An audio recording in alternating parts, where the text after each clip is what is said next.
All of you, मैं दशरथ सिंह। आज अपन एक इंपॉर्टेंट लॉजिक देख रहे हैं जो एयरफोर्स या किसी भी कंपटीशन की आप तैयारी कर रहे हैं उसके लिए काफ़ी इंपॉर्टेंट है। बात यह है कि मेरिट के बाद कौन सा प्रिपोजिशन आता है, ये बहुत बार एरर में क्वेश्चन आ चुका है। देखिए, आपको हमेशा ध्यान रखना, यहाँ पे मेरिट जिस पर्सन की मतलब हस्बैंड और वाइफ की बात हो रही है। ऐसे मेरिट के साथ अलग अलग प्रिपोजिशन लगते हैं। कोई कह रहा है भाई वो 2 साल से मैरिड है 2 बच्चों के साथ, तो बच्चों के साथ मैरिड विथ लगता है, वो क्वेश्चन नहीं पूछा जाएगा। पूछा ही जाता है, मान लीजिए एग्जाम्पल किसी ने कहा भाई जो रोहन है वो एग्जाम्पल मान लीजिए वो गीता के साथ मैरिड है, तो मैं हस्बैंड वाइफ की बात कर रहा हूँ, तो उस केस में हमेशा मैरिड के बाद आपको टू लगाना है। ठीक है। चाहे मान लीजिए कोई कह रहा है गीता जो है वो रोहन से मैरिड है, तो हस्बैंड वाइफ के केस में मैरिड के बाद हमेशा इंग्लिश में क्या आता है? टू। नॉर्मल इंडियन क्या लगाते थे? विथ, क्योंकि अपन हिंदी में सोचते हैं विथ का मतलब होता है से। तो से की हिंदी निकलते ही अपन को क्या लगता है कि विथ आएगा, क्योंकि अपन हिंदी में सोचते हैं और ये गलती होती है और इसी का एग्जाम में बहुत ज़्यादा फायदा उठाया जाता है।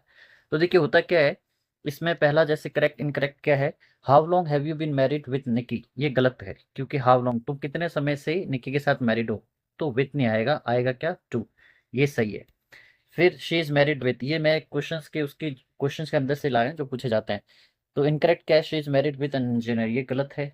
ठीक है, हस्बैंड वाइफ की बात हो रही है। She is married to an engineer, तो ये आपको ध्यान रखना है। केवल आपको ध्यान रखना है कि मैरिड के बाद हमेशा टू प्रिपोजिशन आएगा कि कौन भाई किससे मैरिड है। मान लो कोई कह रहा है एक्स वाई से मैरिड है, टू आएगा।